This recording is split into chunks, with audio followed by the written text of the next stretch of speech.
on registration of land.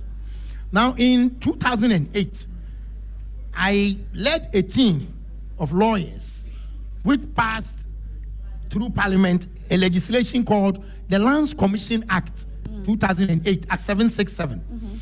And Act 767 merged the 5 agencies into one Lands Commission so that we will created a one-stop shop for land service delivery with a common depository of records. Many years back, if you wanted to do a search at the Lands Commission, you have to go to Survey Department, Land Title Registry, Land Registry. You have to go to every agency to conduct a search. Now you can do one search and all the information about that land in the different divisions will be available. So there is massive progress in the land sector. Yes, it's not up to where all of us will be comfortable. But the point about registration, in this country, there are 2 forms of registration. There is title registration and there is deeds registration. What's the difference? 1. The difference between title registration and deeds registration is about the level of precision and the guarantee of ownership and possession and title. So let me break it into ordinary English language. If you look at Ghana, there are 16 regions now. Title registration is only in the Greater Accra region. Okay. And there was a pilot project which was done for the CBD, the Adum area, the Central Business District in Kumasi.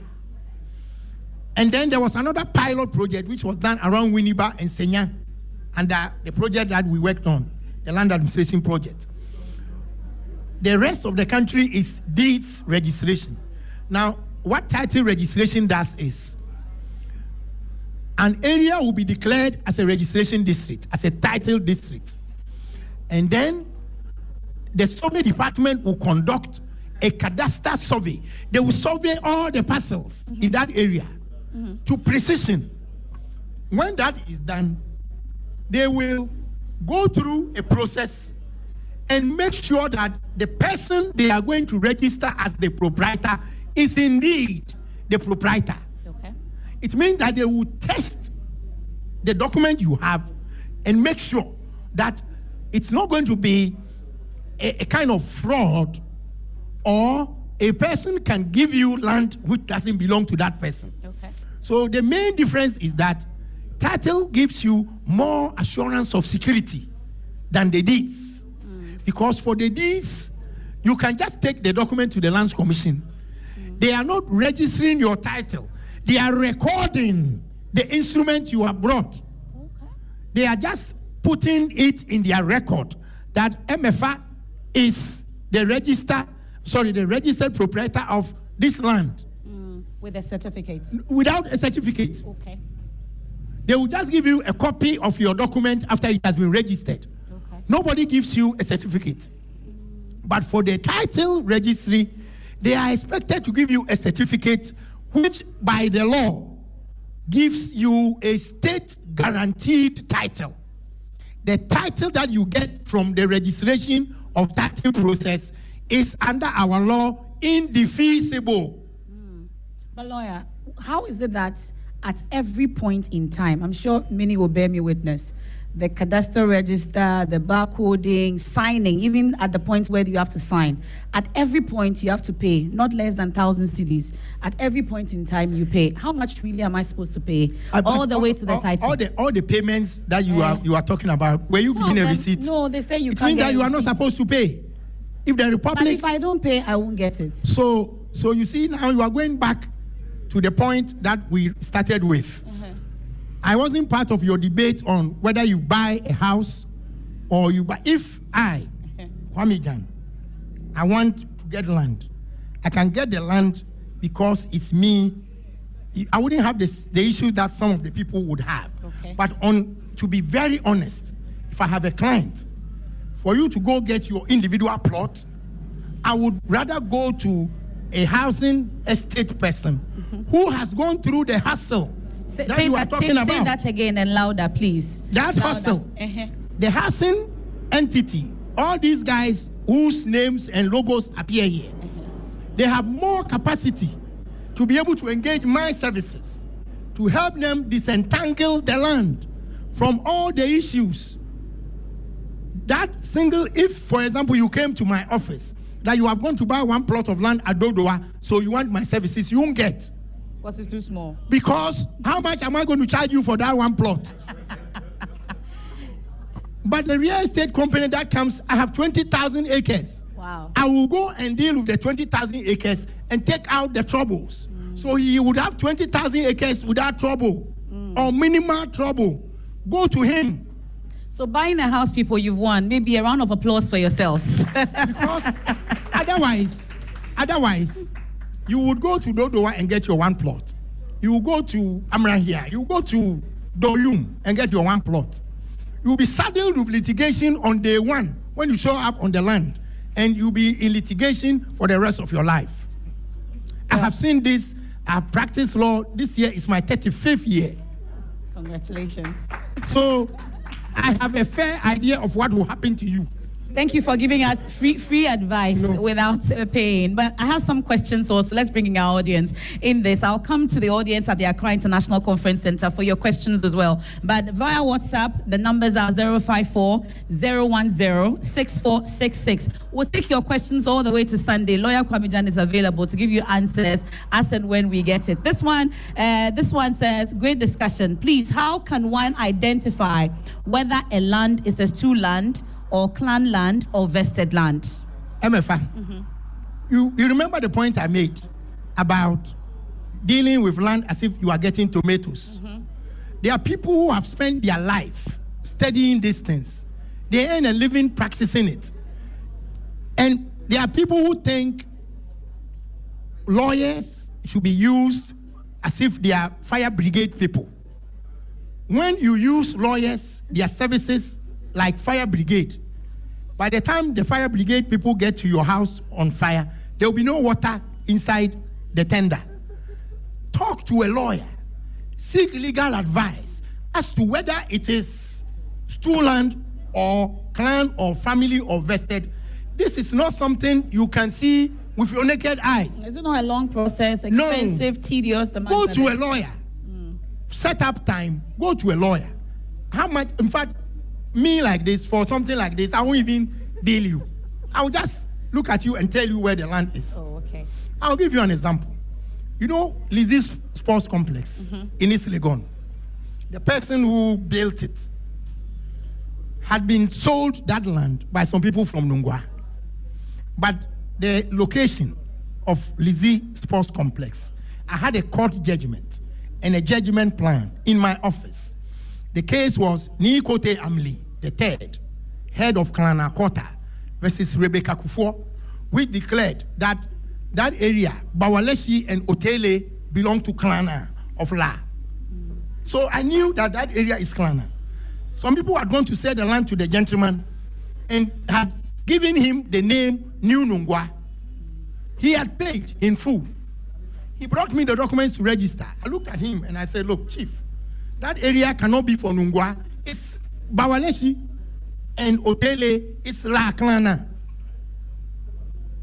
If he had consulted me earlier, he wouldn't have paid those people. But he had paid a lot of money to them. And that is what happens to most Ghanaians. They are operating, excuse me to use this phrase, on a penny-wise, pound-foolish arrangement. Oh, the lawyer will take some consultation fee from me. I won't pay. So you go and you buy litigation. Instead of paying for legal advice, you end up paying for litigation. And which one? It's more expensive. Exactly. Okay, we have some more questions. This one says, what are the mortgage options? Why is mortgage not working in Ghana? You have some idea on that? The mortgage question. Does he think mortgage is not working? Mortgage is working, except that the people who may qualify is limited. But that's what it is, not so. Yeah. So maybe you want some house in cantonments. If you can afford in a different location, why not? You can start your life in some other location, and gradually move to cantonments when your situation changes. Speaking about starting life, though, as a young person, people would want to start and then want to save up and buy a land. Really, what range should we be looking at for those who are stubborn? After this, I'm sure most people would want to go to Elegant Homes amongst others to buy instead of to get a land. But really, what should we be looking at? For most places, if somebody tells you that he will give you a plot for even 100,000 cedis, 100,000 Ghana, a plot, maybe 70 by 100. Then the locality is somewhere in Suhum. 100,000? Yeah. Okay. You should be looking at Suhum or not even Kaswa. Asamankesi. Not even Kaswa. Kaswa, maybe where you will get in Kaswa for 50,000, you will litigate for the rest of your life. So for me, that is, look at the cost of the land and add the cost of the litigation. Add the cost of the litigation, the delay in your construction. Add all of that to the cost of the land and see where you are. Your cost will be quadrupled. That is why I am proposing, and you know what? Look at all the nice areas of town. You know, the nice areas in this country. Particularly all those areas, the cantonments and the ridges. They were all those places where the state had a hand in the preparation of the schemes. Subsequently, when the real estate people came in, the Reggie Manuels and all these other places, they are competing. They are now competing with the state areas. So the real estate guys have introduced planning. They have introduced planning into the whole process. So we are better off as a country allowing the real estate people to take the lead instead of these individual constructions. What will happen to you with the individual construction? This is your house, bush, your house, bush, bush, no road. I mean, no water, no water. I mean. Okay, I have more questions. I'll come to the audience. I know the microphone will be passed around. If you have a question, please, you can draw my attention, catch my eye, and I'll come to you. So the issue about the gold is coming up again. It says, please, I want to know. Samson Abanga from Hafu Kenya says, if picking your gold in its natural state and not giving it to the public is stealing, then why the laws of Ghana is not dealing with those destroying the land for gold illogically? The issue about Galamsey. You know, MFA, I am going to be very honest here. If I was involved in dealing with Galamsey, this is one of the methods I will use. I will not burn excavators. I will charge people who are found holding gold in their natural state at the mining sites and jail them. That's all I will do. I won't burn excavators. I will just use our criminal law and jail them. Okay, there's one also here. I'm sure Papani has his headline from this particular bit about dealing with Galamsey. But this one says, I inquired about the availability of land at a traditional council. After receiving positive feedback, I paid for 2 plots of land. However, for over 10 years, nothing has been done with consistent stories. What should I do? It is because he went and paid himself. Is he not the typical Ghanaian? If he said, I used a lawyer, and the lawyer hasn't done their work, I would say, then you can do something to the lawyer. But what he has done, he is a sole operator. He probably didn't do his due diligence. And you see, MFA, one of the things about land acquisition, if you find any land as an individual and you are interested, there are 2 things you have to do. You have to conduct a search at the Lands Commission. After that, you have to conduct a physical search on the ground. If you go to a place, somebody is showing you land, there are broken walls. Broken walls. What is he telling you? The broken walls, is it not evidence of trouble? And so... Or a heap of sand. Or, so here, plot number 1, he says, it was given to me by MFA. Plot number 2, by Mr. Kugulenu. Plot number 3, MFA. So you have different persons giving the lands to different people within that same enclave. it means there will be multiple transactions. There will be conflicting claims of ownership. So you don't just go in there and pay for land. No.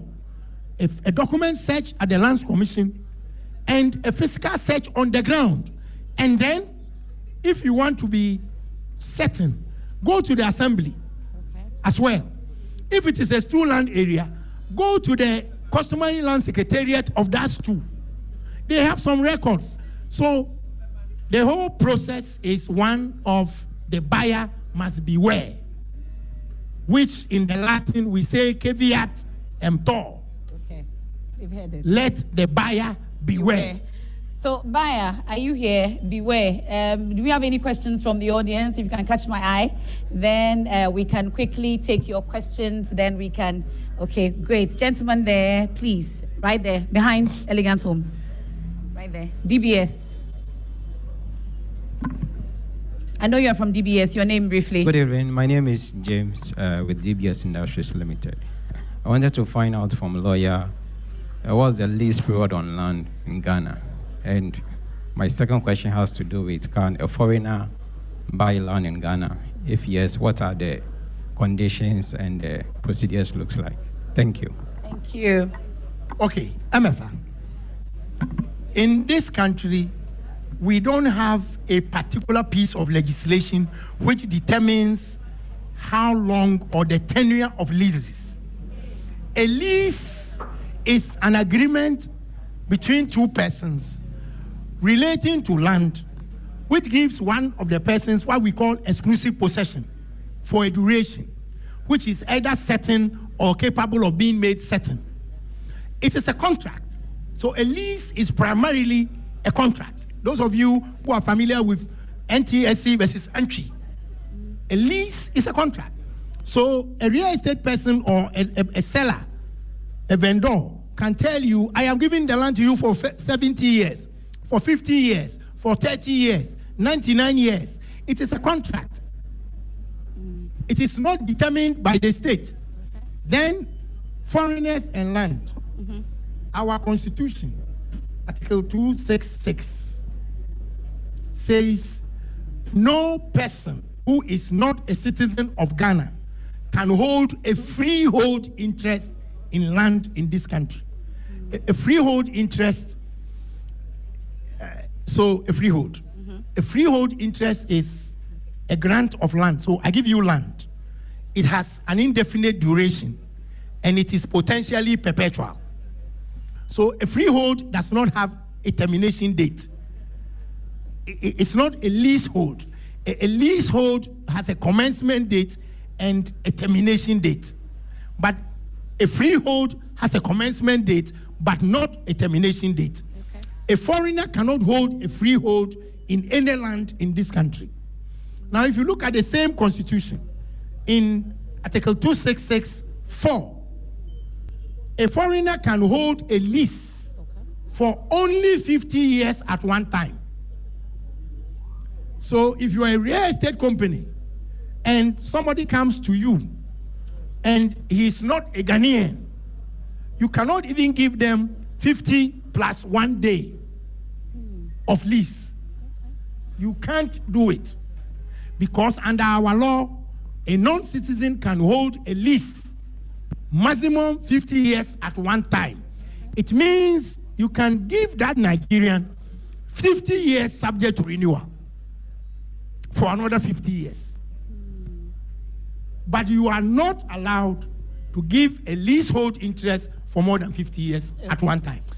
Ladies and gentlemen, lawyer Kwame Jan. A round of applause for him once again.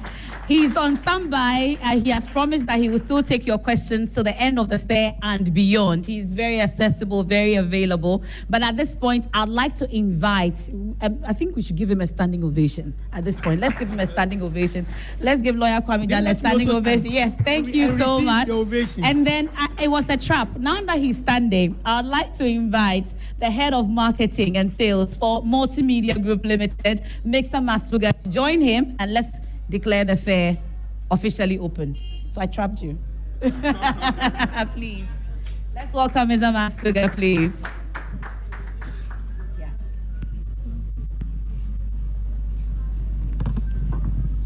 So we are going inside? Yes. Okay. Whilst we do that, though, I want to remind you the fair is made possible by Elegant Homes and General Constructions Limited, Global Lighting, we have Synthes Tanks, Springfield Estates, we have Clifton Home, we have the Kensington Heights, we have Viral Security Africa, DBS Roofing, Viral Infosec Africa, Saints Gobain, Weber G Prorock, Placo Isilva. We have Alphabet City. So I'll hand over to you, Mr. Maxuga and Lawyer Kwamijan, to officially declare the 2023 JoyNews Ecobank Habitat Fair. Please do us the honors, Lawyer Kwamijan.